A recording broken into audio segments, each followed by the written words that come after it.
Well, in 1939, when the war broke out, I lived with my family in Lukov, this small town in Poland.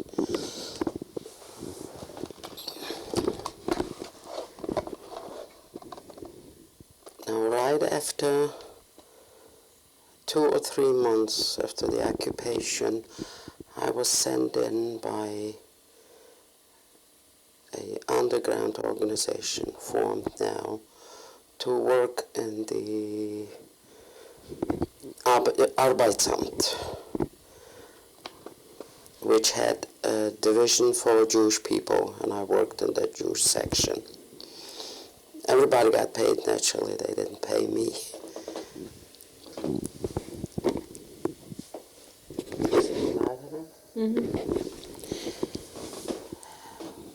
Now, but my job there was to listen and find out when there will be a, as we called it then, an action to take people out to forced labor. And I tried to get into good terms. I was a good worker, and I tried to be trusted. In fact, that I had access to the drawer of my German boss, and I used to make false papers with his stamp on it for people who had to go places.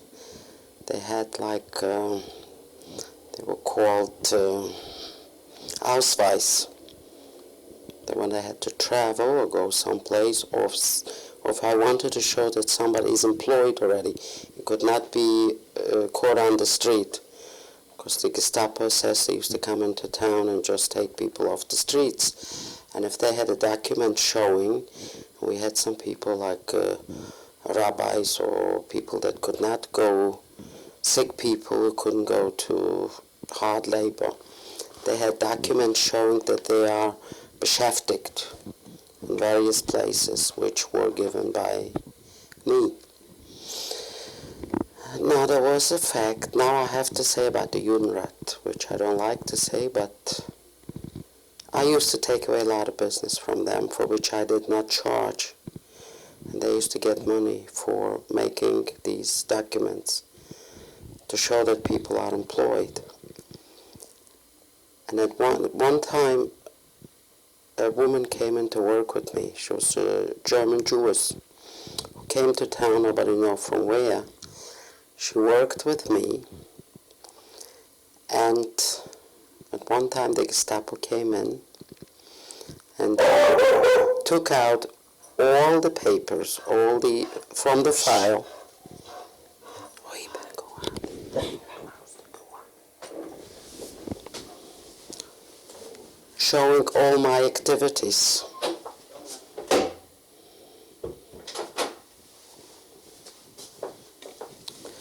And I was arrested by the Gestapo.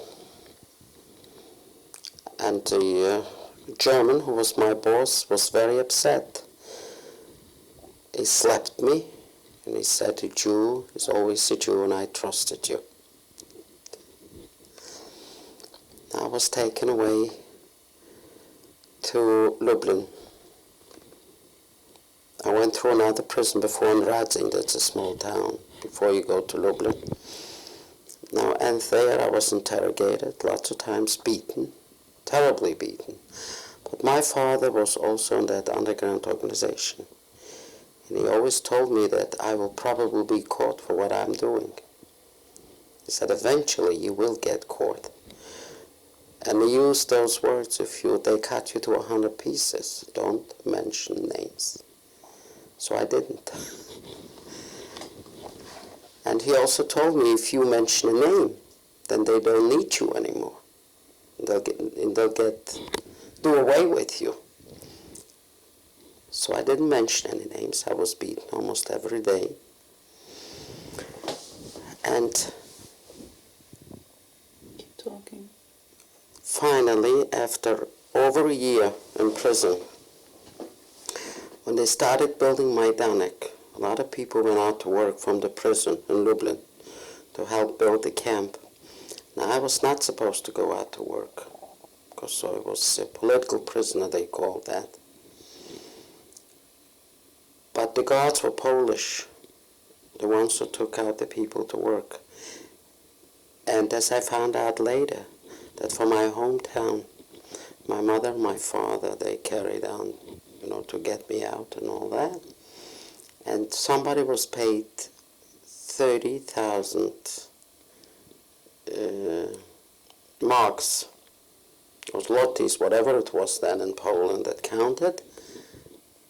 And one day I was called out to work, and I was told to get on a truck with the others. And when we got off the truck, a Polish guard took me out from there, and there was a car waiting, and I was taken out of there. Because I was to be shot eventually, I would never get out of there. And there were two people from our town who were, when I saw them I got scared because they were from the underworld. But they were paid for to bring me home. And when I came home I went into hiding. They were looking for me. My family was afraid, but I was out. And then our town and a nearby town which was called Międzyrzec was publicized that these will remain Juden...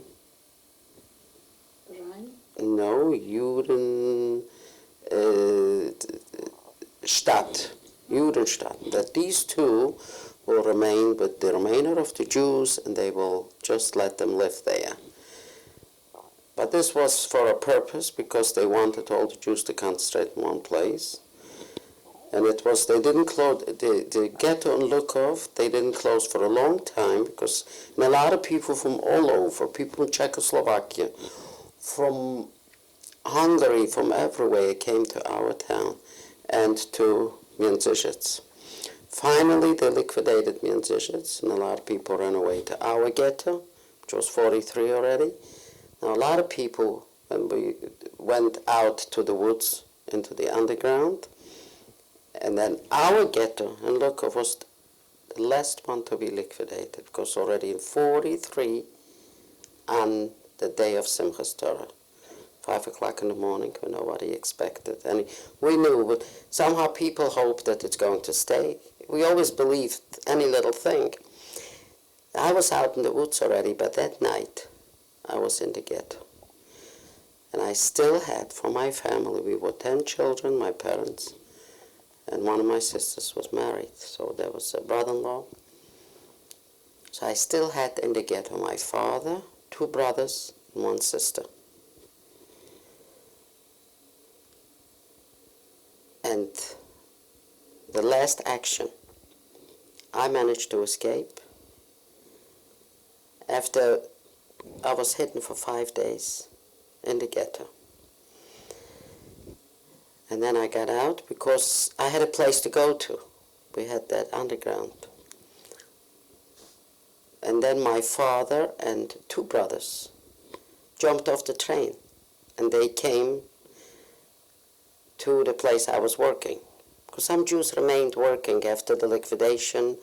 There was a camp where they prepared poultry for the under barbed wire, and about 100 or some Jews worked there with the Polish people to prepare the poultry for the army, for the officers, German officers, to their restaurants and all that.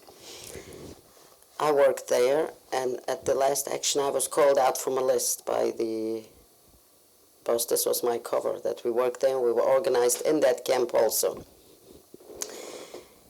Now, my 2 brothers and my father jumped off the train, and they came to that place.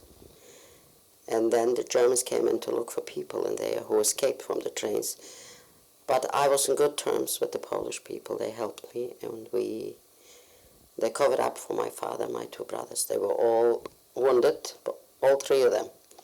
And then we had a friend of mine, who was a medical student, and he helped the people who were wounded.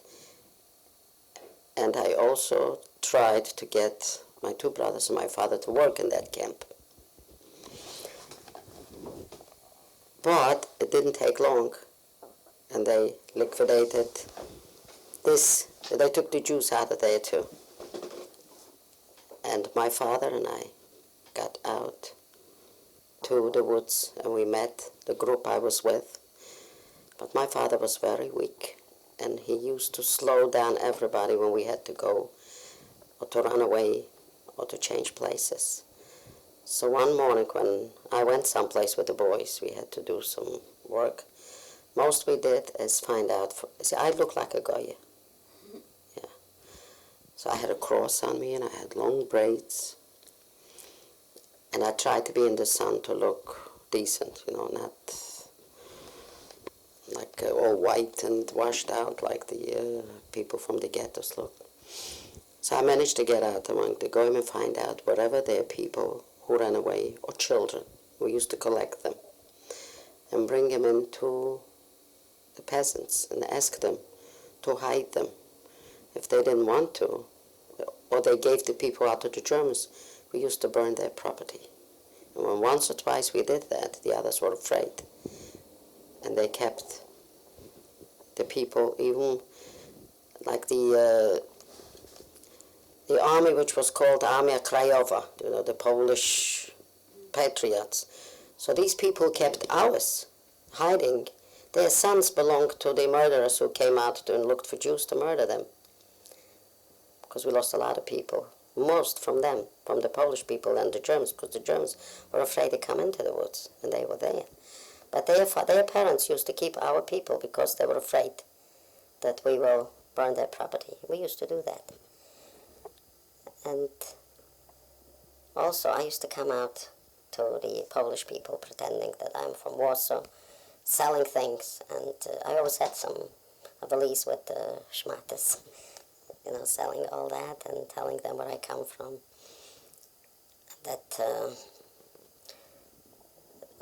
at that time a lot of people were traveling selling things, sweaters and dresses and skirts, and we used to go because we knew the Polish people used to clean out our homes from all the things.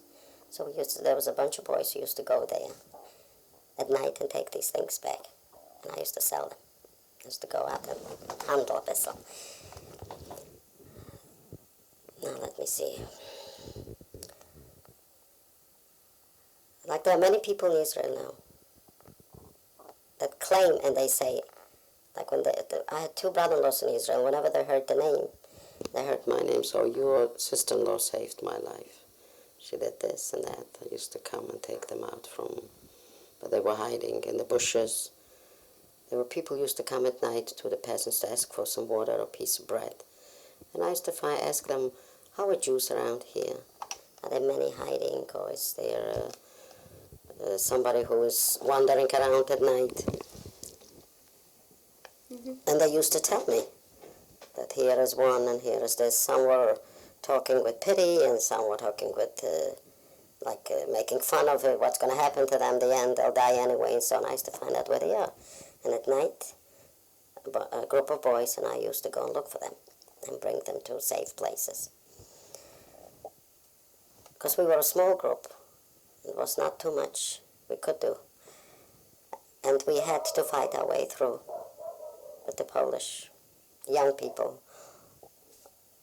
I read orders which came from London to the Polacks when time came near, because I was liquidated in 1943. 1944 the Russians were coming already to Poland. So the Polish government in England used to send newspapers and pamphlets, to the Polacks to clean out the Jews, because the Jews will take over Poland when the Russians come. And they went out because one night we lost about 100 people from the Polish. They were liquidating one group after the other, where we had women and children. And we had Polish people who used to hide our people, and they went with them. They killed them too. One night, two Polish brothers, two peasants who were brothers, used to help us and keep people in. They were killed also. And this was shortly before the Russians came. So finally, I think this was going on and going on. And then in 1943 we were liberated by the Russians. And after that, In 44, I'm sorry. In 44. It was July 22nd. I remember the day when they came. And they were fighting, our town was fighting back and forth. Their people got killed then too. And the whole town was with mines. A lot of Jewish people and Polish went out from hiding, so they went into the town and they got killed from the mines. Because that town was a lot of military, and when the Germans went on Russia, they passed through that town with all their tanks and everything. Because the station there was like connecting the big cities. So we had big fights there. The Germans took the town again, and then the Russians came again, and finally we came out. So at that time, the Russians were very good to us. That time. They asked about the Polish who did wrong, and we used to work together and try to help and this, but finally, when they started closing the borders, we had to escape, because nobody wanted to stay there, in Poland and with the Russians. And I can say one thing, that I am sorry that we did not go to Israel then. I really am. My son is in Israel now. He went right after the war broke out, Yom Kippur. And I am going in 3 weeks there. We have a home there, and I have a granddaughter born there. And I'm sorry that we didn't go, because I had 2 children when we came to America. And I was very tired, and we suffered a lot, and I lost so many of my family. So at that time I was like, I said, I want to go to a place where I can just not live, but be sure that I'll have comfortable. And we were not so comfortable when we came here, because we did not wait in Germany until we get rich and come here. But we came. And a lot of people had the guts, I can say, to go and suffer and struggle there. And I am really sorry, because I would raise my children there. Yeah, well, that's a personal question. So I don't know what else. After that, you'll know. To what political and social organization did you belong prior to the war and during the ghetto period? I belonged to Shomer Tza'ir and HaChalutz before the war, none during the war. And to what underground organization did you belong? We had a private group. Did it have a name? No. No? No, just people from our town. And why did you join? For survival and helping others.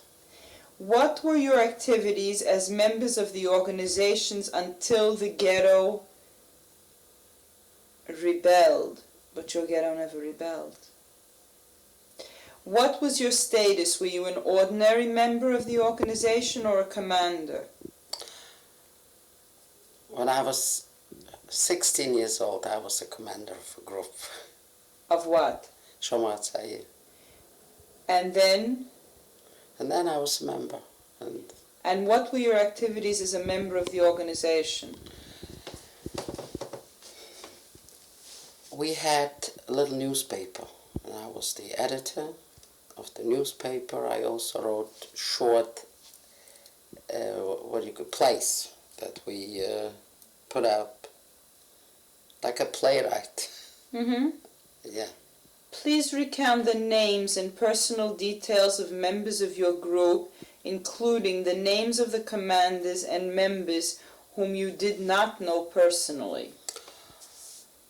Well, the senior members and commanders of the group, they're all in Israel now. Can you tell me who they are? Yes, I can tell you who they are. Let's see, one is Lichter. Could you tell me a little louder? Lichter.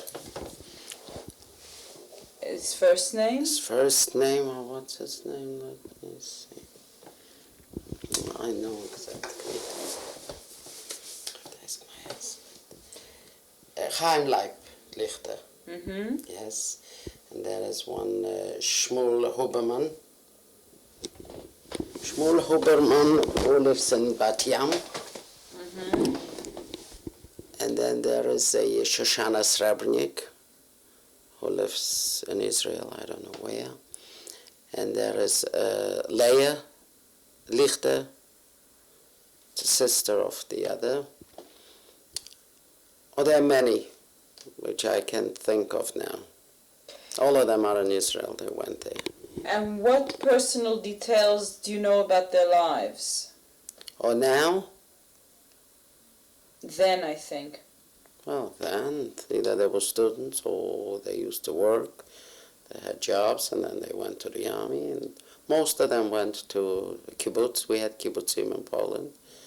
And went to Israel. They went before. All these people I'm talking about went to Israel in 32 or 33. Mm-hmm. What were the contacts of your group with other Jewish groups in the ghetto? Well, in the ghetto we had no organizations. What were the contacts with the Aryan side? Well, it was an individual. Individual people had contacts with the Aryan side. In fact, I had contact that one Polak made a passport, a Polish passport for me. Do you know his name? His name? Don't remember. Because it was through others and all that. It was all paid for. Did you have weapons? We did. What kind? Well, we had rifles, Mm-hmm. grenades, and revolvers. Where did you get them from? We bought them. Where did you get the money from to buy them? We gave away our jewelry, and we got jewelry from other people who even didn't want to give, but we made them give it. And also we knew that some people who did not survive and put some things away like fur coats and jewelry. We used to go and take it out. At that time, how did you define a Jewish traitor? Oh, we had one in our group. We had two men who went to get... There was a little boy in our group, about 12 years old, and he said that it's shanda to tell that, but it happened. The little boy said that he knows where his parents put things away. These two men went there, but they came back. They said they didn't find anything, and they didn't bring the boy back. They killed the boy on the way. And then the Polacks told us, the peasants, that they found a little boy in the woods. We went there and we recognized the Ichimaya Goldfarb was his name. And now we didn't know how to approach these men because both of them had rifles. We had to find a way to get these rifles away from them. And one of them was shot. We executed him. The other? The other was the one who, we did not trust him anymore, and he was like always on the guard, but he was the one who really didn't want to do it, and he tried. He told us, he cried all the time when they came back. He wasn't himself, because he tried to, it was two brother-in-laws, but they have done that. So we had court and execution and all that happened. Were there arguments between those who wanted to fight in the ghetto and those who wanted to join partisans in the forest? As far as our ghetto is concerned, we had to hide the fact that we are underground, because we were afraid of traitors. We didn't know who it was. Was there any political argument within your organization or within your group? No, we did not. What were your political views then? Personally, I was non-political, because I was always, since my father was a Zionist and I was raised in a Zionist family, and all my life was to survive and maybe go to Israel one day. That's why I said I'm sorry I didn't. You're going soon. Yeah. It's the first time? Oh, no. Would you look at question 13 and answer it for me, I please? didn't bring my glasses. Then I'll read it to you. Do you want me to read it to you? Yes. Did the members of your group and did you yourself believe at that time in any of the following? You can give more than one answer, but arrange them in the order of priority. So, did you believe in A, if we fight, we have a chance of survival? B, we have no chance of survival? C, we fight to take revenge? D, we fight for the honor of the Jewish people? E, we fight so people will not say that we went like sheep to be slaughtered? F, we fight because we have nothing to lose. Okay. I'll answer it in one question, in one answer. We did not believe we will survive. Revenge was our aim. What happened to your family? Well, my family went before. The first action we had, my mother went with, because I had two little brothers yet. My mother went with 6 children. That was when? That was the beginning. That was in 1943. You see, it was cold then, like March. And then we went out of our house where we lived, and we went to an area where only the Jews were allowed to live, but the ghetto was not closed, as I told you before. And everybody had to work someplace. I always had to be in hiding because there was still that German who was looking for me, my Arbeitsamt boss. I had to be in hiding all the time. If I came to visit the ghetto, I was afraid that someone who was like the Jewish police or the others, that will find out I'm there and I will be apprehended. He was still looking for me. He didn't give up. When did you finally leave your family? Well, after the last action, that night I was in the ghetto. And just my father and I got out into the woods. And all the rest, my older brother was there, and one sister was still alive. They went. They never came back. They went with the people into the trains. To the trains, yes. Please give any details you remember of the organizational structure of the underground before the fighting, during the fighting, the number of fighters, the size of the groups, the method of communication, and the way you got food. Now, when we started, the underground started, like there were boys from all over, from other towns who came to the ghetto. And they could not stand it to be sitting idle and not doing anything. So they were talking to one another, and I was approached because I was always considered a girl with guts. I used to play ball, I used to run around, and all, and they knew that. My father used to say that none will survive from my family, but I will. I was brave, and I wasn't afraid, and all that. So boys used to come over to me, and they used to say, you come with us, because we need girls. Especially you look like a Goya, because no one ever, even Jewish people didn't think I'm Jewish. So and I had a document, I had a passport to go out and to live on the Polish side, which I flatly refused, because to me that's not living.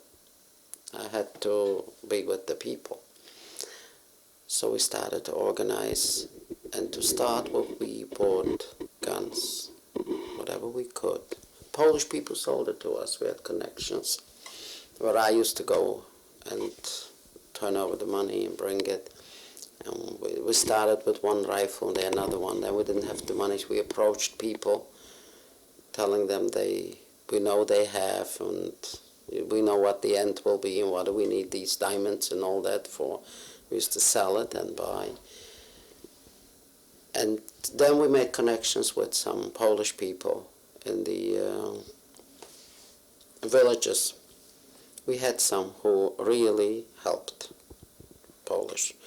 Either we paid them, or they did out of compassion. See, I can say that we had some people who really tried to help us, except a mile-long history when they did the opposite. But we had some people who tried to help. And that's the way we used to go to the woods and find a place and made like a simon, you know, where we put the guns there to find them later. And we used to go back and forth to try to get more people out.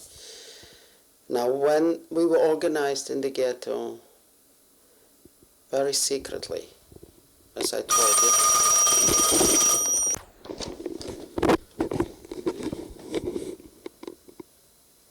and we try to get as many people as we can that should not sit there in the ghetto and wait to be executed or taken out or cleaned out, that we call it. So we used to go out for a couple of weeks from the ghetto to the woods and try to make bunkers, you know, underground, in various places. It was very hard to do because we could not leave any.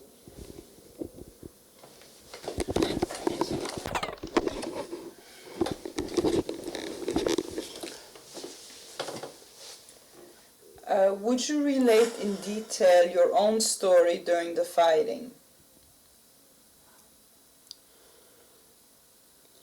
As I told you, we were in the woods from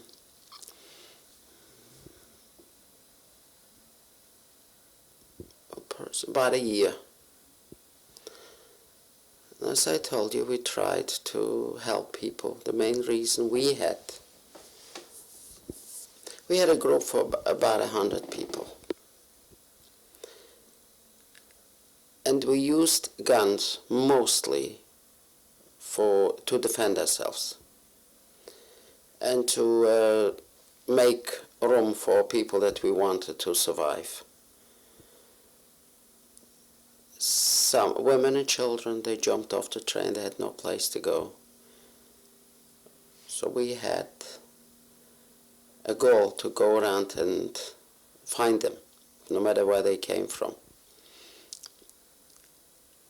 And we were in constant fight with the Polish people. So bigger groups had fights with the Germans who tried to. Now our food we got simply from the, we went about 20 or 30 miles away, or kilometers, what you call it. And we just asked the people to give it to us. Many times there's a little, even when it came to robbery, we did it too, when we had to survive, because then when we knew people who came to the ghetto, or to Jewish people before, or when we left, when we had to evacuate and leave a business, in 2 hours it was cleared out. And then there were Polish people who used to help the Germans find the Jews when they were hiding. Now we took Nakoma. We went into town. We had a group of very brave boys. Do you know what? A chimney cleaner. You know what that is? Mm-hmm. There was a group in town, about 5 or 6 goyim. Their job was they knew how to look for hiding places. There were 2 brothers that they had on their conscience, maybe 500 or 600 Jews that they found. Now I was with that group when we went there. And we came into his house, and we saw, as he knew right away, he took the baby out of the crib on his arm. So we called his lady, the wife should take the baby, she'll take the baby. We took him out. He got shot in both eyes. Because he was, with pride, he was running around the streets and said, if I will not find them, nobody will. And we used to go like kilometers away on the other side of town, through the town, or around. There was a place where they made bricks.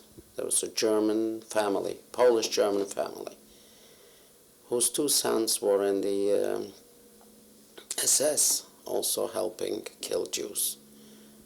We almost lost the whole group, but we would not hesitate. We went there, we got them both out of their beds, and they were shot. Now the Germans were looking for us, also the Polish police, because they said there is a group of bandits which we have to find, and this was our group.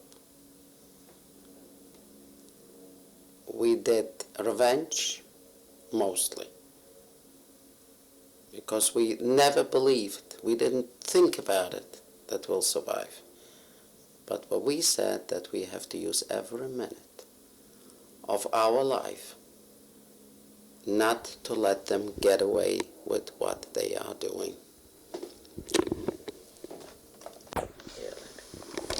What was the name of the ghetto? Lukov. And what dates were you in it? About 6 months before the liquidation. It was liquidated in September. So it was In October. When it was Simchas Torah, the day after, that day, and it was October. So 6 months before that you went in? I went in, right. Were you in the same town before the ghetto was set up? Yes. When was the ghetto in your town set up? It was set up in 1943 in the beginning. What anti-Jewish actions were taken before the ghetto was established, including pogroms? State dates and details organized by Germans or others or jointly. Well, dates and details, that's a hard thing to do, but I'll try. Now, when the Germans came to our town, and the first scouts, the German scouts who came in, were killed. And they punished the town. They came in and they took out all the men they could find. And they punished them by running. They ran after motorcycles. The Germans were on motorcycles. There were many Jewish people there too. And people got killed on the way in the hundreds.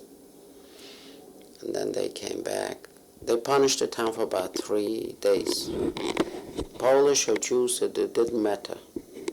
Because, as I told you, the first group came in, some Polacks killed them. So, and after that, it settled, and they started with the Jewish people, so they took the people out to work. There were 2 working camps around. One, they were making a river wider, so they had a camp there. I was sent in to work in the Arbeitsamt, so we had a Jewish doctor who was from Lodz, also belonged to the underground, and I used to make these false papers, and we used to hire a wagon with 2 horses, and that doctor used to also took false papers that the boss from the Arbeitsamt, which I took out his stamp and put it on the paper. We went to get the sick people out, sending a doctor. And we did it every Sunday. We made a trip there, because whoever didn't get up in the morning to work was shot. So we went out to get out the sick people. And then there was another camp where people worked, and it was worse. You couldn't come there. And then every second day they used to come into town and take people on the street, just take them away, and they never came back. So especially men, they were afraid to go out in the street. Now we had, in the beginning in 1939 and 40, we had Polish people working with us in the underground. And while I worked in the Arbeitsamt, I helped also the Polish people, like telling them what day they should hide and all that, because we used to take them to Germany to forced labor. And we worked together. Did any of your family live in the same ghetto with you? Oh yes. All of it? No, because before they formed the ghetto, they had 2 or 3 actions that they took the people out. And that's when my mother went with the small children. And my sister was pregnant, and her husband, and 2 other brothers. And we just 4 children left. My mother went with 6 children right away. First action she went. And then we stayed working at various jobs, and then we went to the ghetto. In the ghetto I had only one sister, one brother, my father, myself. What work did you do in the ghetto? Well, in the ghetto nobody did anything. But we used to go out from the ghetto every day under a guard to work. So I used to go to that place where they plucked chickens and for the army. And they prepared them, cleaned them. And I always had a top job I used to have because I was educated to them. And I worked not by plucking the chickens, but to weigh them and write in the books how much they take. And I had many offers from German people who knew that I was Jewish because I had a Jewish band. Mm-hmm. That when they looked at my face, they would always say, "Oh, what a pity that you're going to go with the others." And one even offered me that he will send me to his sister. He was about 55 years old, an old German man. He said, "I can help you. I'll send you to my sister and my wife. They live in a village, and you'll survive because they're going to kill all the Jews." That's what he told me. But I wouldn't go anyway, but I had my father and two brothers there, so I would not leave them. They needed help. How did your townspeople view refugees from other places? Oh yes.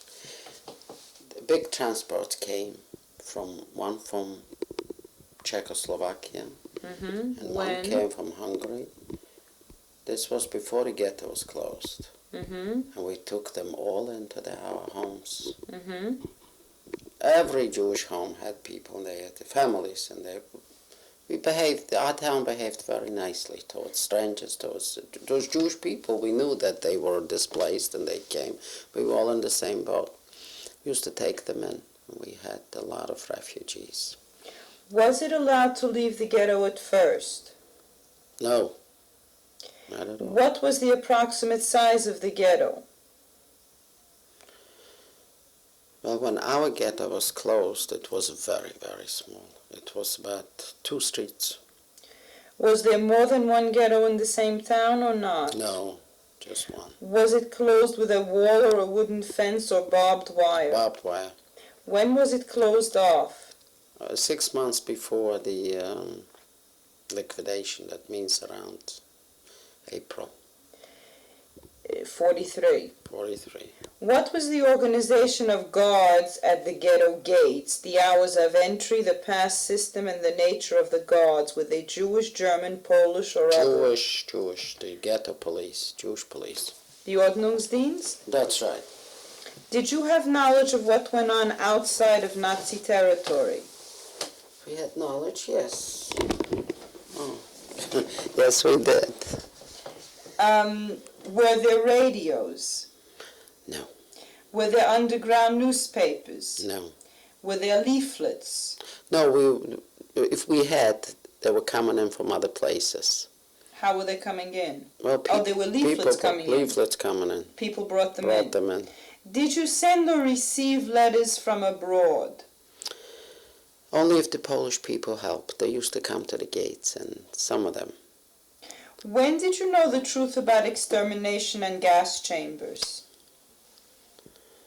When? I think we knew when it started. When they started taking out the people from our town. Because the Polish people used to tell us. They knew about it. Did you have any personal family plans to escape? No. I'll tell you why. Escape from the ghetto? No. I never could. See, I had the opportunity to go out and live freely on the Polish side. But I refused. In fact, my father and sister side tore up the Polish passport. Because I just felt that I have to be with it. What did you eat in the ghetto? What were the size of the rations and how were they distributed and by whom? They were distributed by the Jewish Judenrat, yes. What did you eat? Oh, anything. Like what? Well, The ghetto, oh, how do I describe? I don't know. If you ask a million questions, get a million answers. I'm telling you, you would not know what it means to be in the ghetto.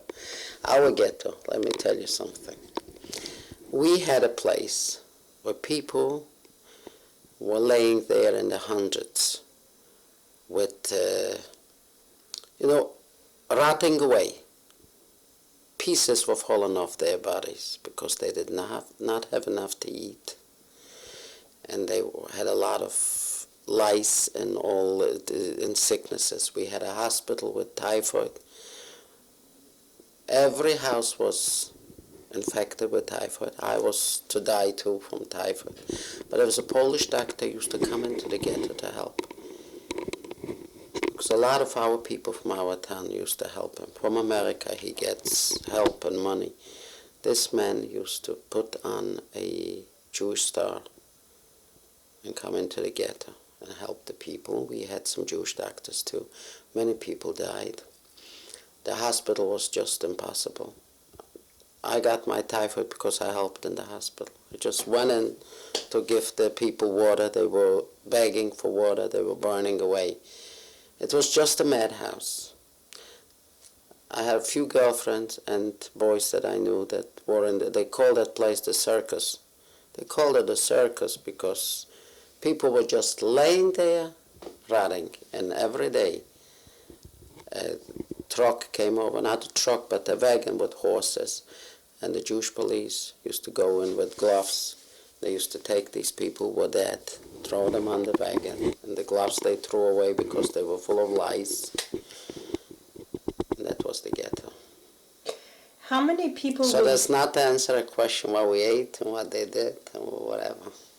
How many people were living in one room or in one apartment? Well, let's say I lived in a room, but there was 22 people.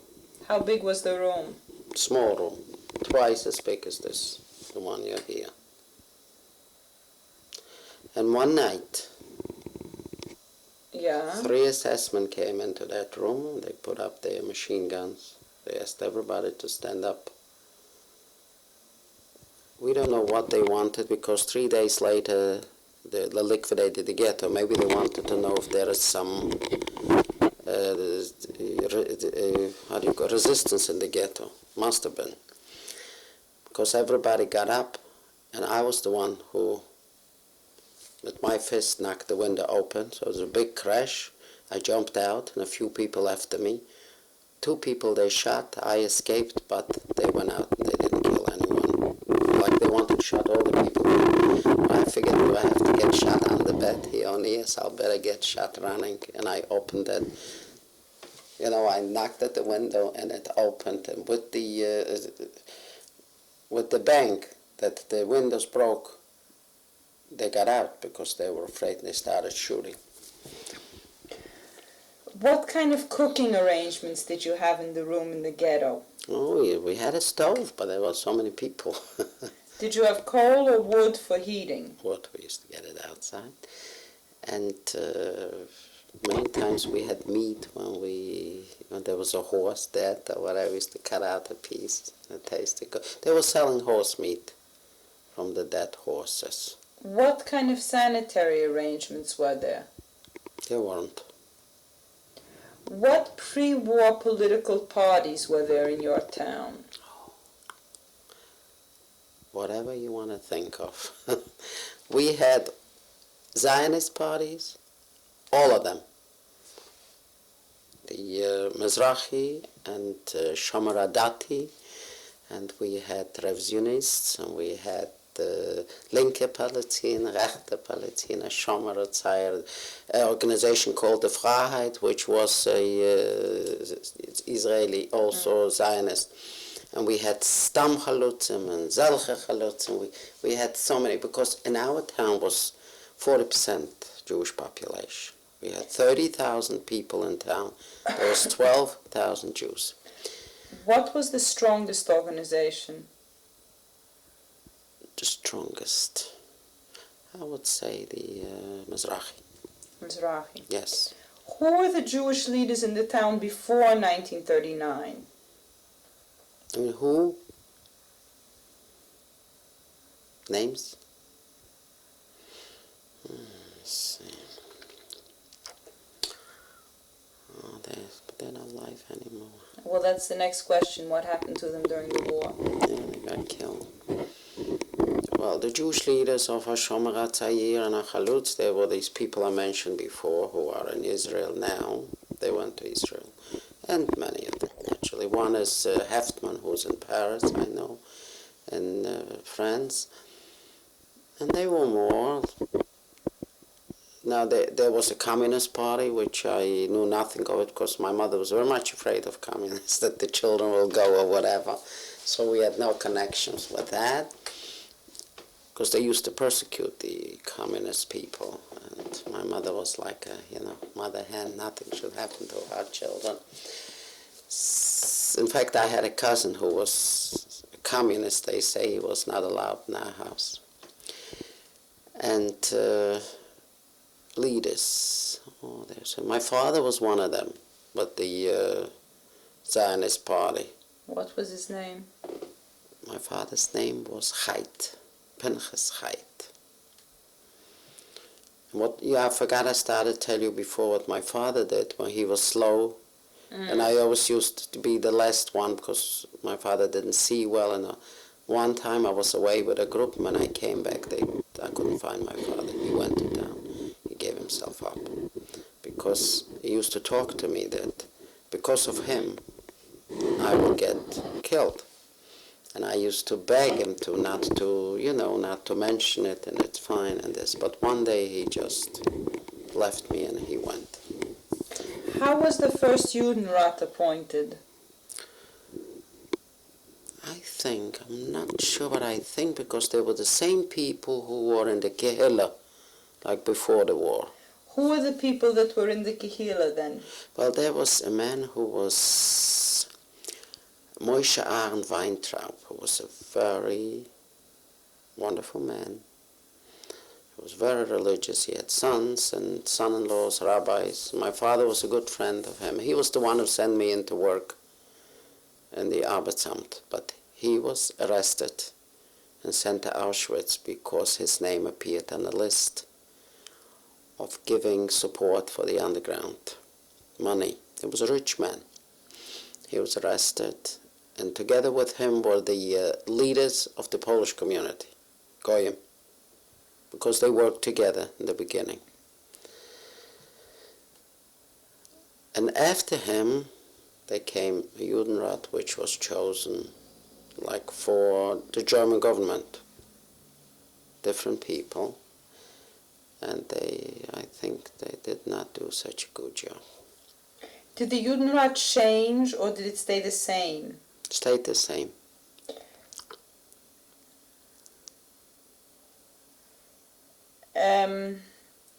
Where were the police? How many Jewish policemen were there? There was a lot. There was about 24 or 30. I tell you why I know, because I had a list. I worked in Arbeitsamt. And I tried, when they formed the police, to get my older brother into it, because I wanted him to be beschäftigt, that nobody should touch him, because I didn't know what it was all about. But when I came back and told my brother about it, he said, "Oh no, I am not carrying a stick as a policeman, and he refused to do it." But there was about 30 with their commandant and all that. They were very powerful in our town, as usual, as everywhere. Were they subject to the Judenrat, or did they rule the Judenrat? They were subject to. Were they directly under German supervision or under Polish blue police supervision? No, Polish, German. They were under the Germans? Under the German supervision. And how did they volunteered? Well, many volunteered, and many even paid for it to get into. Because this was a position that were not afraid of the Germans to be taken off the streets. What kind of people were there? There were many with families, and most of them single men. Questionnaire 3, Resistance B Forest. How did you get to the forest? We walked. Were you a member of a predominantly non-Jewish group? At first or all the way through? Or were they all Jews? Well, in the beginning, they were not all Jews. Were they mostly Jews or mostly not? Mostly not. And later? And later we had to separate. Because in the beginning, we thought it's just a fight to get against the Germans. Then we found out it's all against the Jews. Where did you fight? Where was the forest? The forest was about, well, we had various places. We used to move from one place to the other. When Where? it was, where it's about 20 kilometers away from town and 30 and... From Lublin? From Lukov. From Lukov. The area near Lublin. Because we were a town, Lukov, near Lublin, not far from. And who was the commander? Commander was a boy who got killed, and his name was Weisbaum. Ruben Weisbaum. If you joined a predominantly non-Jewish group, how did they receive you? Well, there was a Polish group who was socialists, and they were supposed to help the Jewish underground, which I don't think they did, because first of all, we did not trust them, and second, they had their own problems, but we did not get help from them. What was the name of the unit? Maybe the larger groups were connected with the Russians and all that, but not ours. We were a special group that we did what we had to do. What was the name of the unit? We did not belong to any unit. What was the size of the group? Our group? About 150 people. We were not together. We had small groups scattered. And then we used to meet with one another and give instructions and try to do whatever we told other groups to do. I was among the leaders. That means I used to be consulted about things, how to do and what. Tell us in chronological sequence your experiences, mentioning the details contained in the following question regarding each of the units in which you fought. The relations between the commanders and the men in each unit.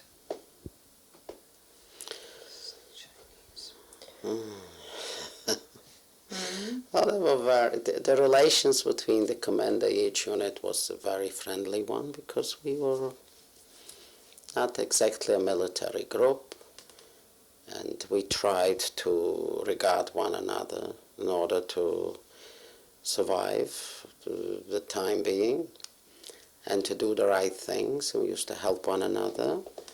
In fact, when we used to meet, like one group with the other, we remembered to bring out maybe a shirt or a blouse or a sweater that one had two, maybe the other one doesn't have, so we try to help one another. Can you tell me any particular examples about how the Jews and the non-Jews got along? Okay. Well, most of the time, mostly, we were very much afraid of the non-Jews for denunciations. And when they gave us help, it was compulsory, they had to. And some helped willingly, but we had to pay for it a lot. And there were very few who really sacrificed. They knew that the Germans said they're going to be killed and hanged for helping Jews, but they were still doing it.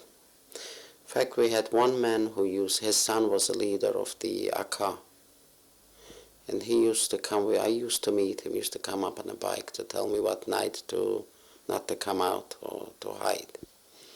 There was one like that too, that we met. What did the surrounding population think of the Jewish partisans? They were afraid of us. That's one thing. And second, they thought of us as a dangerous group. What armed actions took place that you, particularly those in which you participated? Okay. Well, mostly vengeance. Once I participated in, we were visiting a peasant's house. Well, we had people used to bake bread for us. We used to go and pick it up.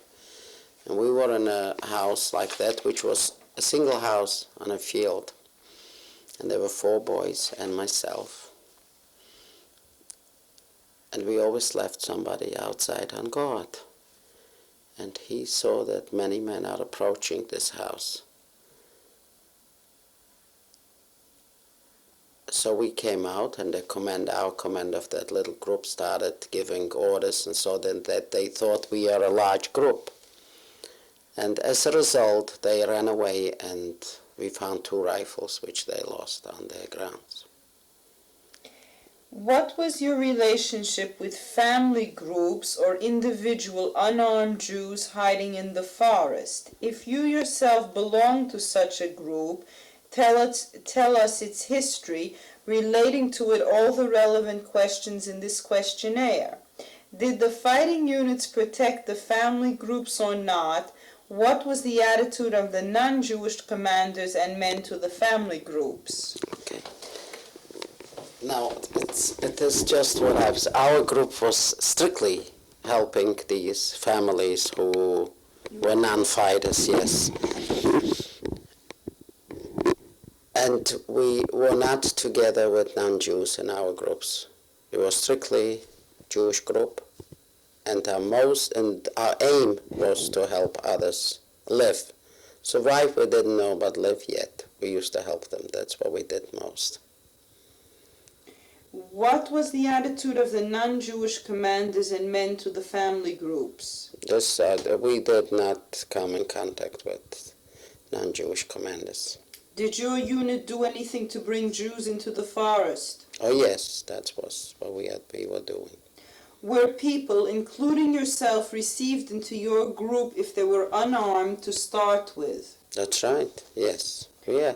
We didn't have too many arms. Where did you get arms? We bought them. Where and how did you obtain food? We never bought it. In other words, you stole it. We didn't steal it. We asked them to give it to us.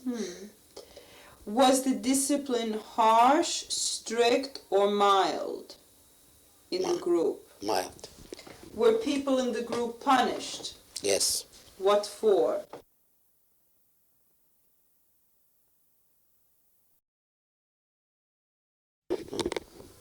Well, they were punished for various things, for being not cautious, for being obnoxious sometimes. And there was once a boy who went out, well, I'll say it to the tape. He raped a Polish girl, peasant. You don't have to say that. How were these people punished that you punished? Well, we didn't beat them, but they were punished, like they had to stay inside or go to places where they did not want to go. What was the fate of women partisans? They helped. They were doing cooking and washing clothes. And were they treated with consideration or were they exploited sexually? With consideration most of the time. Were there children among the partisans? Yes. How were they treated? Very nice, beautifully. The children are the ones that we used to put into safe places. What were the emotional and or rational personal motivations of Jewish partisans for fighting? For revenge? Mostly. Was there any social activity like bonfires or stories or songs? No. None. Did you take any prisoners? No. Oh yes. If somebody got into the woods where we had our quarters and saw us, never got out. What did you do with them? Kill them? Yes. When and how were you liberated? We were liberated on July 1943 when the Russians, the Red Army came into Poland.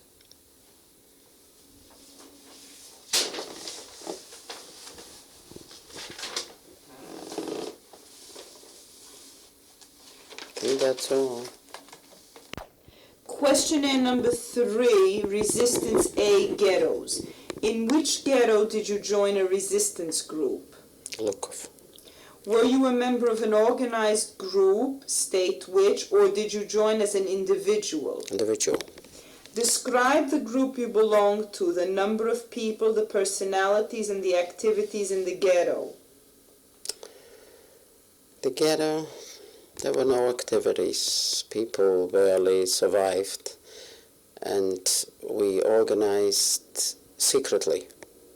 And there were all kinds of people from other towns and from the neighboring villages. How many altogether? When we finally came out of the woods, we were over 100 people, and we organized in small groups. We kept ourselves in small groups. Describe the steps leading up to armed resistance in your group, the discussions, the education, etc. At what date did the group decide upon armed resistance? Did the decision come before or after the actions? It does not apply to our group because we had a small amount of arms. When we had to do something for the whole group, there was a special, like a commando group who did that. We didn't have connections with larger groups. We just did what we could. We had a craftsman who made out rifles out of wood. That when we went out at night and we had in a group 3 rifles, everybody carried one, it looked like 8, so the people were afraid. And we had but 6 or 8 revolvers, I think, and some grenades just to use when we needed. Who were the leading personalities in the resistance? What do you know of their backgrounds and their later fate? Did they survive and where are they now? Well, there were a few people who take on leadership. There are some who are just followers or don't know what to do or are scared, and there's some who know how to go forth and have that power to pull people with them. So I have a very good friend here who is in Queens. He lives in Queens. His name is Walland. And he had that commanding ability, like going everywhere where it was dangerous. He went and he asked who was coming with me, or if they didn't, he appointed them or asked them to go. We were always together. I used to go everywhere. None of the women went, but I did. Even when we went to steal chickens, I used to go. Was there any tensions within your group, between your group and other groups? What were the reasons? How, if at all, were they resolved? Were there any ideological considerations, such as Zionists, Bundists, and Communists, important? No, not at all. Not at these times, because the only concern was how to survive. What was the attitude of the Judenrat to the resistance? They should know from it. What was the attitude of the ghetto population to the resistance? A favorite one. Favorable. Favorable, yes. Were there religious people or rabbis among the resistance people? We had religious people, yes.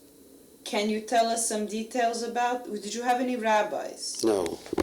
No, What can you tell us about the religious people? We had young people, and many of them were not religious background, but religious, because in the, let's say every Friday night, my group, my father was with me for a long time.